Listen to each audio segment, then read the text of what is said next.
رب العالمین نے قرآن میں ذکر کیا یضل بہ کثیر و یہدی بہ کثیر، اللہ کا فیصلہ ہے۔ اسی قرآن کو پڑھ کر لوگ گمراہ بھی ہوتے ہیں اور بہت سے لوگ ہدایت بھی پاتے ہیں۔ فرق یہ ہے کہ پڑھنے کا طریقہ ہے۔ جی میں تعصب سے ہٹ کر بات کر رہا ہوں، یقین کریں اگر کوئی بھی مکتب فکر والا بندہ سننا ہے میں اس کو میں بات کروں۔ دیکھیں شیطان جب انسان کو گمراہ کرتا ہے نا، اور شیطان جب انسان کو بہکاتا ہے نا، تو وہ طرح طرح کے وار اور دوسری باتیں لاتا ہے جی، اور پھر جو ہے نا وہ اپنے جال کے اندر اس کو پھنسا لیتا ہے۔ ایسے ہی شیطان براہ راست حضور کے امتی کو حضور کی شانوں سے انکار نہیں کروا سکتا۔ وہ پتہ ہے کیا کرتا ہے؟ میں بہت اہم ترین بات عرض کروں، اگر آج یہ سمجھ آ گیا آپ کے پلیٹ فارم سے انشاءاللہ تو معاملہ ہی حل ہے۔ وہ ابلیس جو ہے نا وہ چکری گھماتا ہے، وہ گھماتا ہے کہ دیکھو توحید کا معاملہ بڑا، توحید کا معاملہ اللہ ایک ہے، ایسے نبی کو نہیں مان لینا، ایسے نبی کے اختیار نہیں مان لینا، ایسے ان کی محبت نہیں کر لینا، ایسے ان کا ذکر نہیں کرنا کہ اللہ کو ہی بھول جاؤ۔ جی جی جی جی، مانگنا ہی ہے تو اللہ سے ہی مانگ لو، اللہ ماننا ہی ہے تو اللہ ہی کو مان لو۔ اب میں آپ کو صحیح دیکھیں، اگر ابلیس ڈائریکٹ کہے گا نا شیطان کہ حضور کو نہیں مانو، کوئی بھی انکار، مطلب سب کہیں گے یہ کیا بات کر دی تھی، ہاں یہ ابلیس کر سکتا ہے۔ وہ گھماتا ہے، وہ طرح طرح کے وسوسے لاتا ہے، اور اس کے بعد پتہ ہے وہ سارا کس کو بناتا ہے؟ اللہ رب العالمین نے قرآن مجید فرقان حمید میں جو آیات کریمہ سنیے گا بتوں کے بارے میں نازل کی، جو آیات کریمہ مشرکین کے جو شرکی عقائد تھے جی اس پر جو نازل کی نا، وہ ان آیتوں کو اللہ کے انبیاء اور اولیاء پہ چسپا کرواتا ہے۔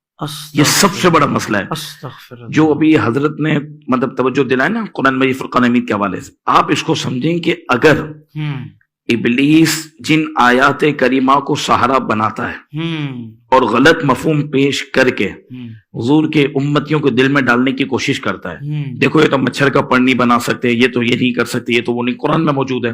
سنیں، اب یہ قرآن میں موجود یہ نہیں کر، او بھائی آپ نے اس کا شان نزول پڑھا، آپ نے اس کا سیاق و سباق دیکھا، آپ نے دیکھا اللہ رب العالمین مشرکوں کے شرک کی جڑ کو ختم کرنا چاہ رہا ہے، ان کے شرکہ عقائد کو بیان کرنا چاہ رہے ہیں۔ او بھائی حضور کے غلاموں، حضور کی امت کہلانے والوں، آپ یہ ٹینشن ہٹا دیں، اللہ کی محبت اور دل میں بڑھے گی جب رسول اللہ کی محبت دل میں آئے گی۔ یہ ٹکراؤ نہیں ہے، میں کہتا ہوں اس وقت اکثریت جو لوگ گمراہ ہو رہے ہیں وہ ٹکراؤ کی وجہ سے ہو رہے ہیں۔ وہ سمجھتے ہیں کہ یا تو اللہ کی محبت میں بندہ آگے بڑھے گا یا حضور کی محبت، یہ بریلوی لوگ تو بس حضور کا ذکر کر سکتے ہیں۔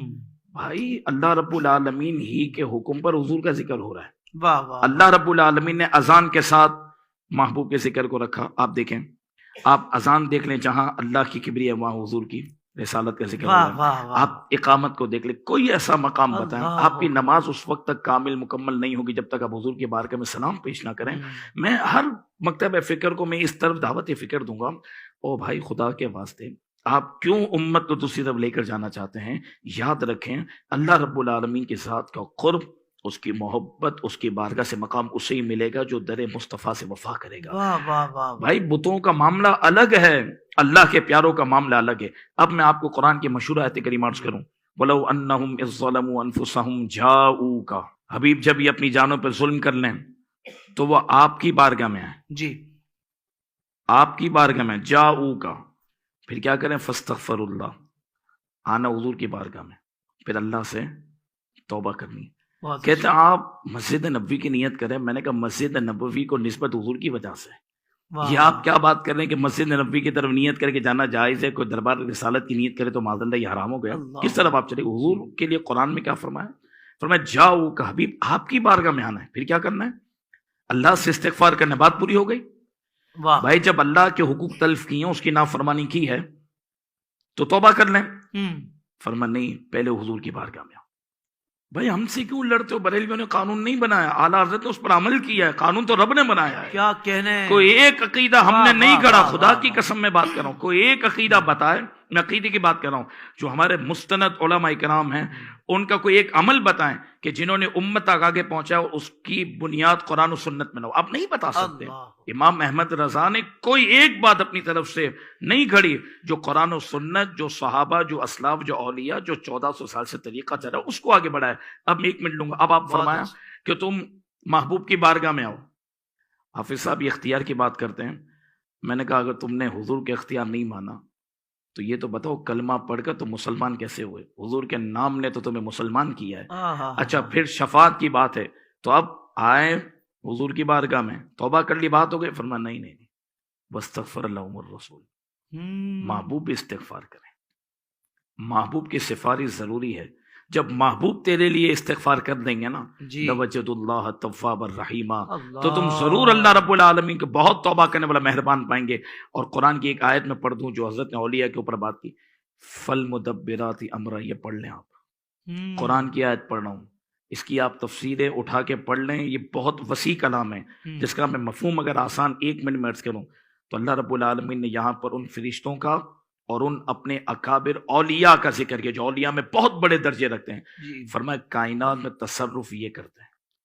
کائنات میں اللہ رب العالمین نے ایسے فرشتوں کی جماعت کو اتارا ہے اور ایسے اولیاء ہیں جو تصور کرتے ہیں. اسی لیے میرے امام نے حضور غوث پاک رضی اللہ تعالیٰ عنہ کے متعلق اس بات کو لکھا تھا، جو اعلیٰ حضرت نے جو شعر غوث پاک کی شان میں اس میں یہ فرمایا کہ فالمدبرات امرا کی تشریح کرتے ہوئے اعلیٰ حضرت نے غوث پاک کی شان میں لکھا کہ آپ کو اللہ رب العالمین نے اختیار دیا ہے کہ آپ کائنات کے اندر نظام کو بدل دیتے ہیں. جب اللہ رب العالمین نے اپنے اولیاء کو، اپنے فرشتوں کو یہ اختیار دیا ہے تو جن کے لیے کائنات بنائی ہے، جن کو اللہ نے کائنات کا مالک بنایا، اس مصطفیٰ کریم علیہ الصلوۃ والسلام کی شان کتنی ولاء البراء ہے. بس یاد رکھیں اللہ رب العالمین کی محبت ملے گی اللہ کے محبوب کے صدقے اور وسیلے سے. یہ شیطانی حملہ ہے کہ اگر آپ نے حضور سے محبت کی تو کہیں خدا کی محبت کم نہ ہو جائے، کہیں خدا ناراض نہ ہو جائے. نہیں، خدا یہ چاہتا ہے کہ تم میرے محبوب کے ہو جاؤ. جو میرے محبوب کا ہوگا میں اس سے محبت کروں گا. من یطع الرسول فقد اطاع اللہ. پہلے ذکر رسول اللہ، فرمایا جس نے میرے محبوب کی پیروی کی اسی نے اللہ کی اطاعت کی ہے، اسی نے اللہ رب العالمین کی بات کو مانا ہے. یہاں پر اللہ تبارک و تعالیٰ نے تمام معاملات کو اس حوالے سے ذکر کیا. اللہ ہمیں محبت والوں میں رکھے، اللہ ہر دشمنی سے ہمیں بچا کے رکھے. آمین آمین آمین.